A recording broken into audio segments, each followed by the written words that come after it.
The question that I keep pondering of what I see is working and not working is, do you know yourself? If making videos doesn't come as easy as drinking oxygen, you have friction. You're insecure about the way you look, you're insecure about what you gotta say. I get comments left and right, GaryVee, you say the same shit. And I'm like, that's right, motherfucker, because I believe it. Very humbled, thank you. All right, let's get into it. Let's break it into macro and micro, because when I think about the hypothesis of what we're trying to accomplish here, the way to actually pull it off in my perspective is macro and micro. What do I mean by that? Macro is really just mindset and perspective. Like, you're not gonna do the things that I am gonna talk about in the micro if you're not in the right place on the macro. Let me give you an example on the macro. A stunning majority of people in here are not unlocking the full max potential predicated on a lack of self-awareness. You'd like to be something, but you're actually not that. And what I mean by that is, when I think about video, there's all of us. I mean, when I look at my keynotes that I'm about to do, I'm like, oh, that's affected by Macho Man Randy Savage. That's affected by Richard Pryor and Chris Rock. Like, I can see like the things that I watched as a kid impact the way I talk. The reason I bring that up is I really think that self-awareness is one of the most significant aspects in winning in video. I think a lot of people are trying to do certain things that are just not there. Not that you can't build those skills, but I'm a very big fan of eliminating friction. I mean, the amount of people that I've watched in the last 15 years try to do me when they would crush by doing them, I bring it up all the time. Like, I'm a high energy, over the top, like very jerseyed out, super like I was just in Minnesota for 400 hours standing, taking selfies, fly to Vegas, do 3 talks. Like, that's a different kind of breed. Not that that's good, bad, or indifferent. I actually am trying to talk more about like, I don't view that as like better. I just view it as I'm very good at being me. I'm really good at being me. Like, the only thing I think I actually do special is be me. And I think when I think about how are you gonna win in this play, you've got to really be you, even when it doesn't seem that you works. For example, for a lot of the youngsters in here, and definitely for people over 40, this is gonna resonate. When I hit the scene on video and keynotes, I did not dress the part. I cursed crazy. Everybody told me I was gonna lose, I couldn't win. And it happened. Like, a lot of places wouldn't book me because I cursed too much. I didn't wear a suit, which was like fucking completely unacceptable 15 years ago. And like, people are like, what are you doing? And I'm like, I just don't have the ability not to be me. And I was willing to leave money on the table, accolades, everything. I was willing to leave everything on the table because I just did not know how to not be me. So as you sit here today, there's tactics, there's things, there's people you admire, you wish you were. I wish I could read. I'm being dead serious. I wish I could read. I have no reading comprehension.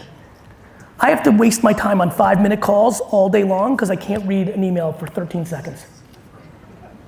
I wish I could read. But I can't, so I have a different style. And that's how I think about video. It is very, when Musical.ly hit, and I knew it was gonna go, obviously TikTok bought it and became one and the same. Everybody around me was like, but you don't dance. And I was like, that's for damn fucking sure. Because by the way, if I danced, you'd see it by now. I was like, I'm not gonna dance like 14-year-old teenagers on TikTok. I'm gonna put out my content. I'm gonna know that 14-year-olds are listening, so the adjective might be different, the reference might be different, the context will be different. Video, in my opinion today, is a battleground of a quadrant that looks kind of like this. You need to communicate the way you communicate. There are people that are not dynamic, they're monotone, and they do just fine and dominate. They are. And so if you're a monotone person, then that's that, right? 2, you have to know the context of where you're making the content. We were talking backstage, I argue that the place that I'm the least good at that is YouTube, ironically. YouTube's the one platform where I don't do best practices. I suck at thumbnails, I don't do breaks. Mr. Beast makes fun of me every week. Just text me, you suck.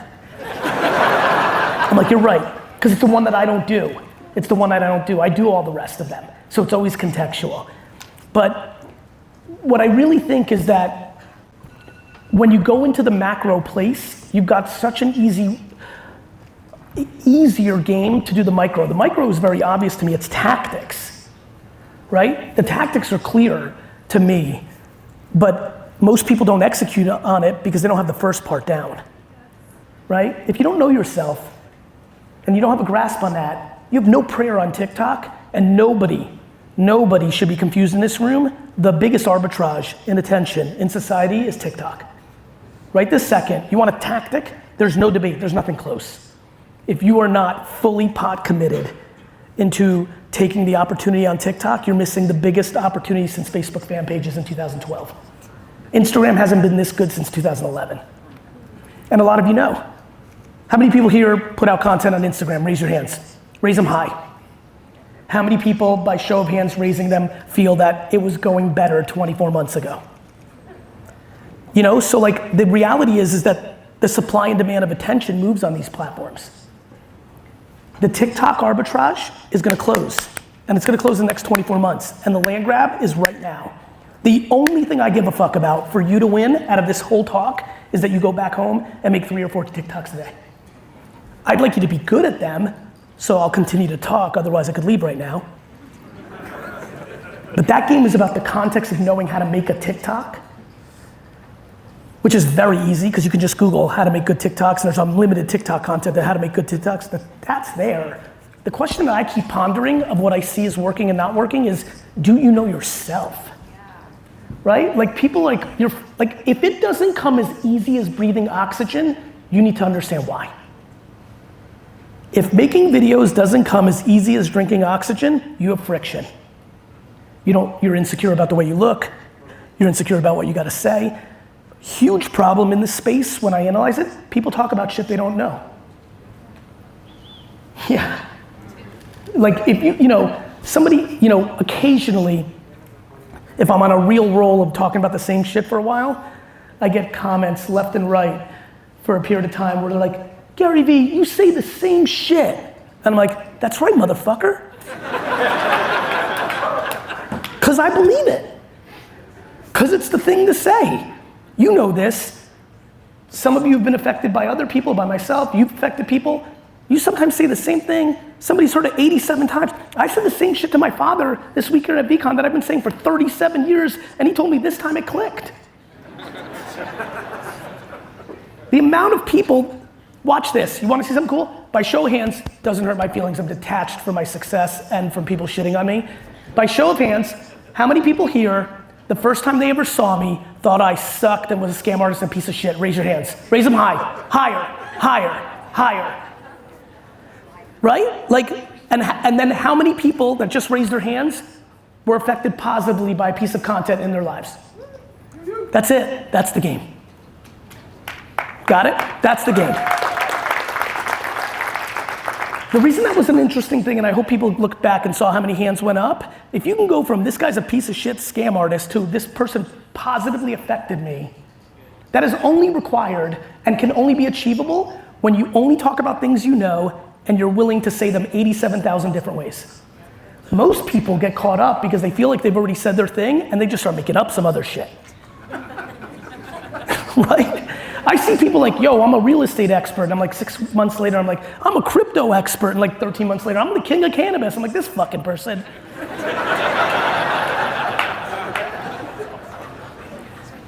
You want to win in video? 2 very hardcore truths. 1, you have to know who you are as a communicator and not try to push yourself to be some other communicator. Some of you are funny, get funnier. Some of you are clever with words, feel comfortable. Some are loud as fuck, like me. Do you understand how real of a businessman I am and how many people think I'm a motivational speaker? Do you know how underestimated I am for my professional career, that people have no concept of how many big businesses I've built and what I do for a living because my style of communication feels spiely? And I'm willing to walk around on earth underestimated because I have no interest in slightly tweaking down my energy, because that's just not who I am. And it doesn't matter what people think. The truth is the truth. If you are not gift of gab, but you can what about making videos where you just read? It might not be as compelling as I, but that's you. Some of you shouldn't make video at all. You should leave right the fuck now. I'm being dead serious. Some of you should be writing because you're a remarkable writer and you're forcing yourself to believe that video is the only winning because you can see it, yet tons of people are winning writing. Some of you should take a beautiful photo and just write. Some of you should just make a video of something mundane that makes the point of your video. It's literally a video of a banana and you're talking about slippery slopes. You like that one? I think it's a good one. It's good because this game is completely based on you being comfortable in the way you make and talking about shit you know. And most people are doing neither. Thank you, Sia. That is really the macro. The micro is simple. The micro is simple, I'll tell you why, because no matter what platform you're making on, best practices exist, right? Like, if you want to be better at it, like YouTube and TikTok have unlimited content of best practices for YouTube and TikTok scattered all over. This is not an education thing. That's 13 hours of work and then thumbnails do this, break on your YouTube videos every 3-4 minutes. Like, I do none of that on YouTube, but everywhere else I do it. Like, you can figure that part out. YouTube Shorts is a huge arbitrage. Everyone's chasing TikTok, so anything that a new platform launches is always gonna over-index. There's no reason to not make a Reels over a regular post because they're gonna big the outcome of the distribution. It's all there. That's fucking simple shit. That's the simple shit. There wouldn't be a need for this or me or Sean or anything else if that was the game. That is not the game. Everybody wants to make it the game because it's tangible. It's just not the game. The game is, are you comfortable in how you make? Do you have a process to make? A lot of you, for example, when I think about my career, I very quickly was like, oh my God, this YouTube thing in December of 2005, I was like, this thing's gonna change the world. Because in 2002, I wanted to make wine videos, but I found out how expensive it was to host videos on the internet. It was like $1 trillion a video. It was OG. This is why Web3 comes so natural to me. That everyone's like scamming and this and that. I'm like, technology will catch up. Just give it a few minutes. But, so when YouTube came out, I'm like, oh, I can finally make these videos. Like when my developer told me, I'm like, I don't have to pay anything, right? He's like, no. I'm like, asked him like 14 more times. I'm like, but I don't pay, right? He's like, no. I was like, let's make videos. So, but it was funny what I decided to make. I saw a lot of opportunity. I was already a businessman. I had those thoughts, but I was like, the thing I know the best at this point in my life is wine. So let me make wine videos and let me make them my way. And it's fun for me to think back that the advice I'm giving right now in 2022 is exactly what I lived 16 years ago when I first entered the arena. I'm telling you, a lot of you are making videos around genres where you think there's money versus making videos around the stuff you like and know, which will then lead to the money.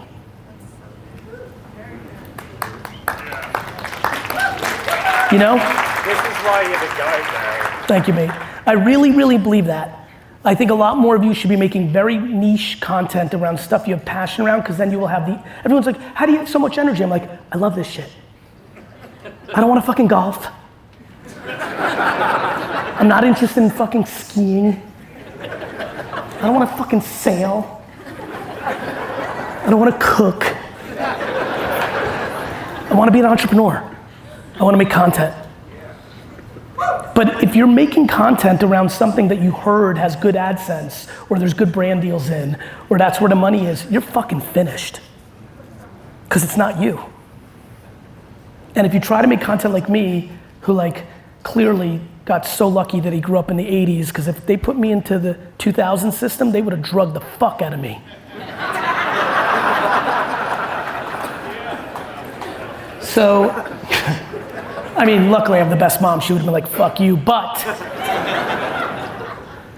you need to fucking really lean into who you are as a communicator. It was a funny thing to say, but I do think some of you need to not make video. For example, I think a lot of people are genuinely, this is how you were raised, this is your circumstance, you're really insecure about the way you look. It's devastating, I don't like it, I wish people didn't, but it's like more energy goes into how you look on camera than the content. Maybe you should be an audio podcaster only with no video, maybe. Because anything that's stopping you from the message is a problem. And one of the things that stops from the message, back to ping pong to the other thing, is talking about stuff you don't know. Everyone's like, why why are you so good at this? Like, why is it so easy? Like, I just did a podcast, I'm doing this. They're like, why do you improv everything? Why is it like this? Why don't you want to know anything? I'm like, because I know what the fuck I'm talking about. If you're studying to make content, you lost. Especially if you think you're a fucking expert. Yeah, there's a lot of quiet giggling on that one. This, what I've just talked about, is the most significant part of making video. Thumbnails this, hack that, math this, analytics this, means dog shit if you don't have the thing I've just been talking about down. My great hope is that a lot of you go back home and start making content about different shit altogether, because it's the thing you either love the most, which means you'll do the research and be in it, or the thing you know the most. And if you're lucky like I am, and the thing you love the most is the thing you know the most, then it can get really crazy. But that is my observation 15 years into this game. Who's winning? The people leaning all in to them. Who are they? How do they roll? Let the world catch up to you. Stop chasing the world. You understand? Oh, crypto, I'm gonna go there. No. Let the world catch up to you. All this collectible garage sale sports card, it caught up to me. I was a dork for liking that shit. My friends were like, you're going garage sailing? You know, like, you like flipping shit? This is stupid. In the 90s, college? I mean, that was the only option. Entrepreneurship, a non-conversation in the 80s and 90s. College was the only way you were gonna win. That's not the conversation today. Twitter, social media, people, there's nothing I've ever done in my life that the majority of the people, every good thing that has happened to me starts with everybody shitting on me. 1996, I'm gonna sell wine on the internet. Everyone, who's gonna buy wine on the internet? I said, everybody. That sounded crazy. How many people over 45 in this room? Raise your hand. Remember how crazy that was back then? That shit was crazy. 2006, Twitter. I was like, Twitter. Everyone's like, this is the stupidest fucking thing I've ever heard in my life. You're telling me that people are gonna post things that they're going to the post office, walking the dog, eating a pizza? Who gives a shit about that? I answered, everybody. NFTs, blockchain, owning digital assets, people struggling with that. There's not a person in this room that's not gonna have NFTs in 10 years, not because it's a collectible, because it's a utility. You're not gonna be able to take a flight on a plane, because the NFT is gonna be the ticket. The fuck's a QR code? Please listen to me. Let the world catch up to you. This whole narrative about being kind as a gangster businessman was fucking laughed at 15 years ago. Now people are starting to get it. You might like Legos, you might like pancakes, you might like talking about parenting or being poorly parented, therapy, meditation. I don't fucking know, but I know every person in this room has something they like. Most people don't do it around what they like because they don't think there's money in it. Gary, there's no money in Hot Wheels. Yes, there is. Get 150,000 people a day watching your podcast on Hot Wheels and Mattel will write you a 6-figure check. People are scared to be themselves. People are scared to be themselves. When being yourself is the only moat in life. If you leave here, because all the information around the micro, I didn't even get into it. You know why? It doesn't fucking matter, it's so easy. You can Google that shit right now. Unlimited, free, unlimited free tactics. This, what do you make? How do you make it? Do you like it? That's the fucking game. And so I will preach this in perpetuity because it is so crystal clear. You can't sustain doing something you don't like, especially if you're doing it for money. You will lose that game every day of the week. So I hope you take a step back from this talk. I hope you realize, don't be disappointed in how you communicate, embrace how you communicate. LinkedIn has much arbitrage as TikTok. Right? Just talk about shit you like and know. It's as simple as that. And I know most of you aren't. I know it. And I don't want that for you. Because that becomes a hamster wheel. And that's why it hasn't happened. And I'd really prefer it to happen for you. I'd like you to win. Thank you.